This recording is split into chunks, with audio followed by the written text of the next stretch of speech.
What is up, everybody? It is your boy, for a shocker, the 96 Hedgehog, with the final week of the TBL. This is the line. This could be our very last team builder with us here together, guys. Because after some games were played and after everything was figured out, the final standings state that Aaron 12 and the Romapolians clinched at least the playoff spot. There's a potential chance that they don't clinch the number one seed yet.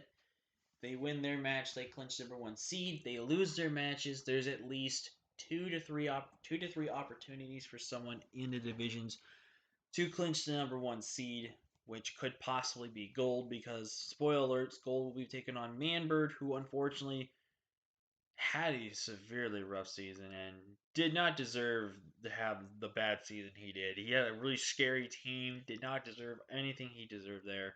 And in his just last battle, he was just done. And I don't blame him. So he's going to be bringing memes against Gold. And I don't know if Gold was going to take that match seriously. I don't know if Gold is also going to do memes and just make a fun battle out of this. And if he wins, he wins. He loses, he loses. But Gold is definitely the type of player that definitely wants to make playoffs. So I expect Gold to probably bring a couple of mons, maybe a little Mimi, but also bring some mons to win him the game. So I don't think there's any possible way I can get the number one seed at this point, especially with Gold actually beating me in points based off of a tiebreaker. Because if it's the league has been based on points for the division, and unfortunately we don't have we have the same points as Gold, which scored a tiebreaker, and therefore Gold actually has the advantage over me because of tiebreaker. So this matchup will actually determine. So if Gold wins, I'm pretty sure there's no way I can clinch number one. If he loses, there's a possibility I can. I have to have both Gold and Aaron lose their games, and I win mine. And I win mine by at least a certain point percentage. I think I guarantee the number one seed, which would be really great, honestly. If we lose this game, I am pretty positive this could be the end of playoffs. It would definitely come down still again to, like I said, well, then at that point, it definitely comes down to Aaron Gold's match. Then, if Gold loses and he loses bad on points, then I can actually gain, and he doesn't get any points or anything like that. Then I can actually overtake him by the 1 point advantage thing. So I don't know. It's really up in the works. But if I win this game, I'm pretty positively sure I clinch playoffs. So it's basically win and we're out. Win and we're in. Lose and it leads to a 50-50. So I'm very nervous for this matchup. I was really thinking to my head and every possible way I wanted to go with this team. This team has some familiar faces and a whole new side of it. I'm really hoping this is the team we have that can win us this game, make the playoffs for us. Even if we lose round one of playoffs, I would rather be happy making playoffs in my first. Well, this isn't my first ever Wi-Fi league, but this was my first ever one that I've actually competed in that started and finished. Even though I was in another one right after this first one just started. And I've already technically made playoffs in that league versus this one. But regardless, this is the first main upload one that we're going to do for the channel, and I would really, really love it to make it the playoffs for you guys, to give you guys some playoff Wi-Fi content at the very least. Even if it's just one game, it's going to mean the world to me. And just to make playoffs my first ever Wi-Fi, even though technically it's not, like I said, but the first one I've actually uploaded and might be the only one I uploaded and everything like that, I would just really, really like it. I'm sorry the intro for this video is extremely long and lengthy, but I wanted to express some importances and just some overall, just great things that have happened with this league. So before we get into this team builder finally, hit the like button if you haven't already, subscribe if you are new, join the Full Striker crew today because you feel like king of the crew, and let me know overall what was your favorite moment / battle of the season that you've seen us, and what's been your favorite Mon of this season? For me personally, I feel like our favorite Mon of the season actually was Archeops, because Archeops just put in a lot of work when it came in, and then I would probably follow it up with probably with Nidoqueen then. I think Nidoqueen and Archeops I think are tied for my favorite for this season. Either or. And then I think our favorite matchup was probably against um let's do one that was pseudo clean and one that we definitely got like. I think the match against Manbird was definitely one of my favorites just because of the fact that was just a bad matchup for me, but we pulled out the W. And then the one with Joe, because the one with Joe definitely had a little bit of hacks, but definitely had me definitely full in the control and just really knowing how to control the pace of the battle. And then Sylveon getting like 5 kills, so that was really great. But with that being said, no more delays. Let's break down this team builder. So, I believe on the top half here, I believe I have. No, it's not the bottom. So, the last time I predicted Playmaker's team, which is the coach of the Atlanta Victory Stars, if I didn't say already.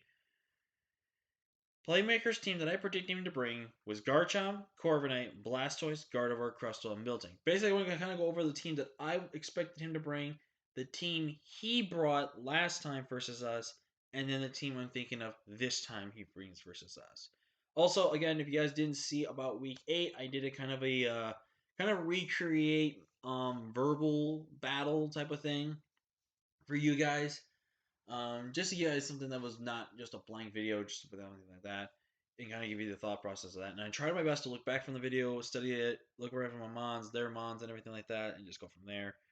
And then do my best to give a better mental memory. When it came to the matchup, Playmaker brought Garchomp, Cinderace, Crustle, Roserade, Gardevoir, and Blastoise. So he brought 4 of the 6 we predicted. And then last time, and this is all just some speculations because you guys did not know I was actually not able to get the video for you guys because actually there was a little Twitch bug that happened that caused an issue on Twitch for where Twitch videos that were finishing their streams and all that, their VODs would not be allowed to be saved, and therefore that VOD was gone. Excuse me. Was gone of me and Playmaker's match, but both me and Playmaker actually are not even going to be able to remember and look back at this matchup to see what happened. So out of all the coaches, me and Playmaker, I think have the most stressful match. Not for the fact that it's a playoff spot, but the fact that we don't get to know, or if we don't even remember each other's sets from last time, definitely could make a big lose. So last time he brought Garchomp, it was standard Swords on Scale Shot with Earthquake. I did win this match, I think, pretty much off of the bank that he did miss a 10% chance for Scale Shot, so um, but yeah, I was gonna assume that his Garchomp was definitely Jolly, just for the fact that it needed to outspeed certain things without the Scarf, and then the Skill Shot. It was probably more towards Adamant maybe, but this is again based off speculation. He was Yachi Bear though, which I did remember.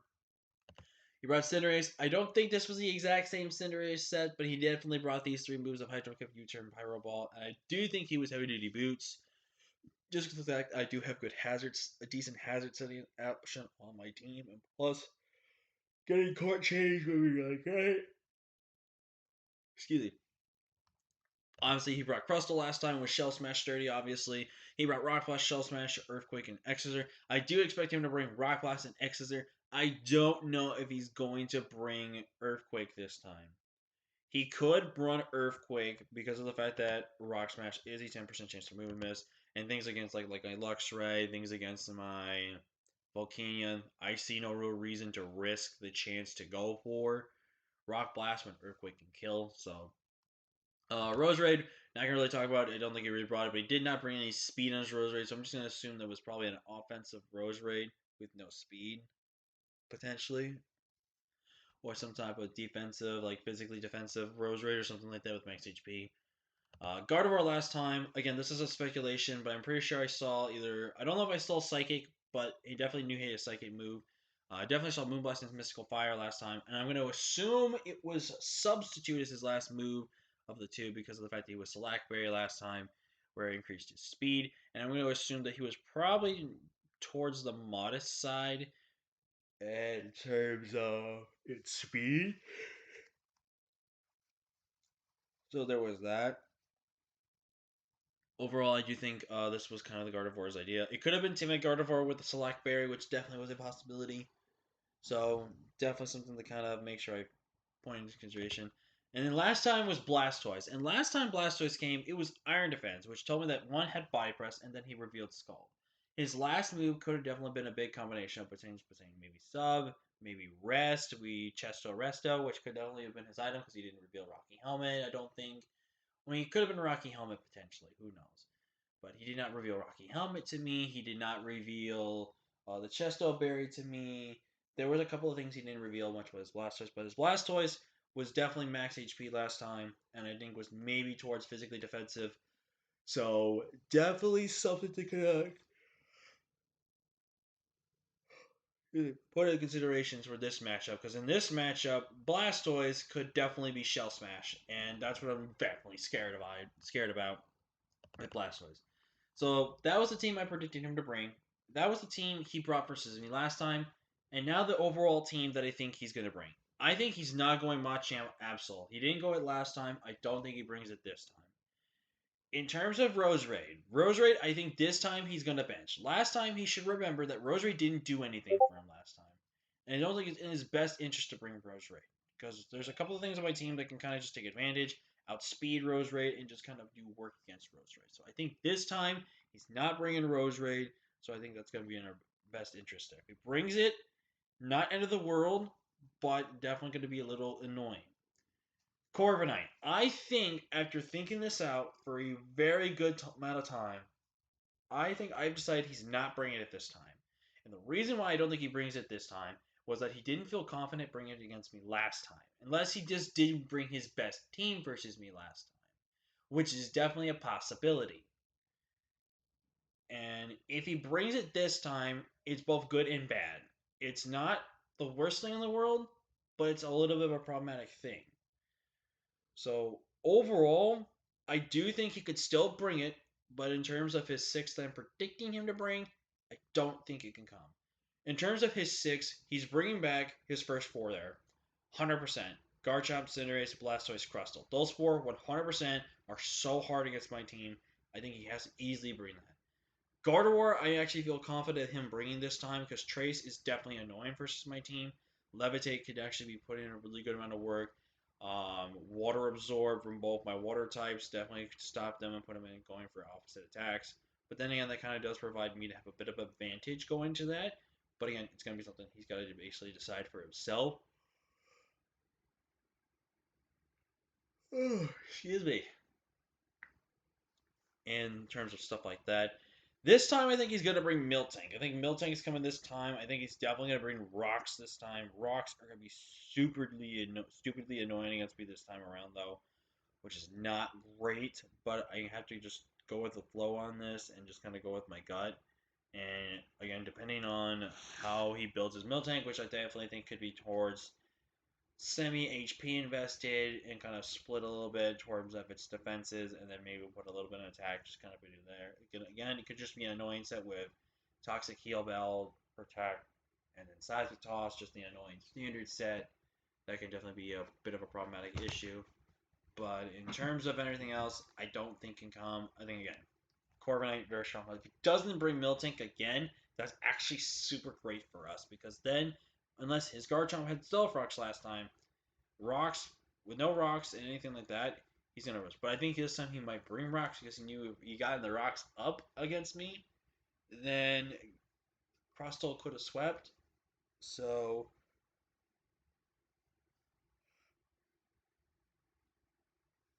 definitely something to kind of put in considerations there in that regard. But yeah, that's gonna be the team I expect him to bring this time. Again, I think the only one on that team that can potentially get shifted out this time is going to be Miltank for Corviknight potentially. But if he brings the exact same six, I think if he brings the exact same six, it's actually going to benefit my team more, I think, than it's going to benefit his. So definitely something to note there. But with that being said, let's look at what could be potentially the very last team we build for in the TBL. Kicking it off with Lux Ray. Luxray, I think, is really good this matchup because of the fact that, again, his ground type's Garchomp. I can run Ice Fang. Yes, Yachi Berry exists. But if I can weaken Garchomp and pressure Garchomp to not be in against me, I can put it in work. So the good thing would be this, right? If I agility up, Garchomp is now put in this position where he has to just straight up attack me with Earthquake. Do I want to lose Luxray, which can pretty much just win the game itself? I don't want to do that. But if it's necessary, do I? The answer is always yes, because of the fact that it pressures Garchomp to not click SD in front of me. It pressures Garchomp to go on the offense versus the defense, which I think is really, really important for our team. So overall, Garchomp can be moved around with. So again, but we weaken down Garchomp by at least I think between 10 and 15% chip damage. Facade will kill Garchomp, so that's gonna be really really good there. We are running Adamant this week. I think last time we ran Jolly with 116 HP, 80 defense for some bulk, rest into attack for Adamant, and then 132 speed. This time I'm taking a bit of a risk. He didn't bring Scarf Chomp last time. I don't think he's bringing Scarf Chomp again this time. So what I did this time was speed creep my Lux Ray to be faster than Shell Smash Crustle. So basically, if Crustle can live one hit, Shell Smash up, it actually can't, because I will outspeed that thing. Because I outsped for Jolly Max speed, which is very important to know. I could have ran out of speed to outspeed both Scarfed Gar and Crustle, but I think going the Adamant route this time lets me hit a lot harder, lets me really put in a lot of damage and some dents on the team, and I think it's going to be really, really beneficial for us as well. So, Luxray, really hoping to put in a lot of work. Also, want to make sure it is Guts before I forget that. Kicking it off, we have, I think, was definitely MVP of the game last time, and that was Volcanion, aka my boy Flame. We're kind of bringing the exact same set, except no Fire Blast this time. I don't think Fire Blast is absolutely necessary for this matchup. I think it's nice to have, but I don't think it's absolutely necessary. Steam Eruption, Flamethrower, Skull, and Will-O-Wisp. Will-O-Wisp is really there in case if he does bring the exact same Blastoise set this time, and then we can actually beat Blastoise with this set. If he does bring Garchomp, if Garchomp's still around, I want to go for a free Steam Eruption or a free Flamethrower, again, if he gets found players on that. And with having the Shuka Berry as well, if he tries to set up an SD in front of me, I go for a free Will-O-Wisp against him. But in the off chance that I miss my Will-O-Wisp and he has a +2 off, and I'm still pretty much at full health, I then take my chances, go for Steam Eruption, try to nab a burn and get damage off, and then put in work in range of something else for my team to kind of take advantage of that. But basically, Volcanion is going to do what it did last time and just punch holes. This time, however, Volcanion is going to be faster than max speed modest Gardevoir, which is only one or 2 points faster than max speed modest Blastoise, which is not too much of a difference. But still, this way, if Gardevoir is modest instead of timid, which, if again, having that select berry doesn't tell me a lot if it's timid or modest last time.